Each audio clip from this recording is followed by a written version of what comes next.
Lokpal ಮುಖ್ಯಸ್ಥರಾಗಿ supreme court ಮಾಜಿ ನ್ಯಾಯಾಧೀಶ am Khanwilkar ನೇಮಕ.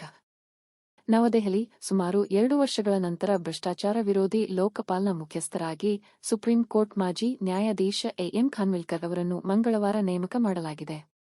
ನ್ಯಾಯಮೂರ್ತಿ ಪಿನಾಕಿ ಚಂದ್ರ ಘೋಸ್ ಅವರು ಮೇ 27, 2022 ರಂದು ತಮ್ಮ ಅವಧಿಯನ್ನು ಪೂರ್ಣಗೊಳಿಸಿದ ನಂತರ ಲೋಕಪಾಲ್ ಖಾಯಂ ಮುಖ್ಯಸ್ಥರಿಲ್ಲದೆ ಕಾರ್ಯನಿರ್ವಹಿಸುತ್ತಿದೆ. ಲೋಕಪಾಲದ ನ್ಯಾಯಾಂಗ ಸದಸ್ಯರಾಗಿರುವ ನ್ಯಾಯಮೂರ್ತಿ ಪ್ರದೀಪ್ ಕುಮಾರ್ ಮೊಹಂತಿ ಅವರು ಪ್ರಸ್ತುತ ಹಂಗಾಮಿ ಮುಖ್ಯಸ್ಥರಾಗಿದ್ದಾರೆ. ರಾಷ್ಟ್ರಪತಿ ಭವನದ ಪ್ರಕಟಣೆಯ ಪ್ರಕಾರ ನ್ಯಾಯಮೂರ್ತಿ ಅಜಯ್ ಮಾಣಿಕ್ ರಾವ್ ಖಾನ್ವಿಲ್ಕರ್ ಅವರನ್ನು ಲೋಕಪಾಲ್ ಮುಖ್ಯಸ್ಥರನ್ನಾಗಿ ನೇಮಕ ಮಾಡಿ ರಾಷ್ಟ್ರಪತಿ ದ್ರೌಪದಿ ಮುರ್ಮು ಅವರು ಆದೇಶ ಹೊರಡಿಸಿದ್ದಾರೆ.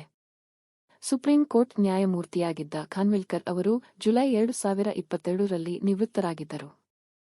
ನಿವೃತ್ತ ನ್ಯಾಯಮೂರ್ತಿಗಳಾದ ಲಿಂಗಪ್ಪ ನಾರಾಯಣ ಸ್ವಾಮಿ, ಸಂಜಯ್ ಯಾದವ್ ಮತ್ತು ರಿತು ರಾಜ್ ಅವಸ್ತಿ ಅವರನ್ನು ಲೋಕಪಾಲ್ ಸದಸ್ಯರನ್ನಾಗಿ ನೇಮಿಸಲಾಗಿದೆ ಎಂದು ರಾಷ್ಟ್ರಪತಿ ಭವನ ತಿಳಿಸಿದೆ. ಸುಶೀಲ್ ಚಂದ್ರ, ಪಂಕಜ್ ಕುಮಾರ್ ಮತ್ತು ಅಜಯ್ ಟಿರ್ಕಿ ನ್ಯಾಯಾಂಗೇತರ ಸದಸ್ಯರಾಗಿರುತ್ತಾರೆ ಎಂದು ಪ್ರಕಟಣೆ ತಿಳಿಸಿದೆ.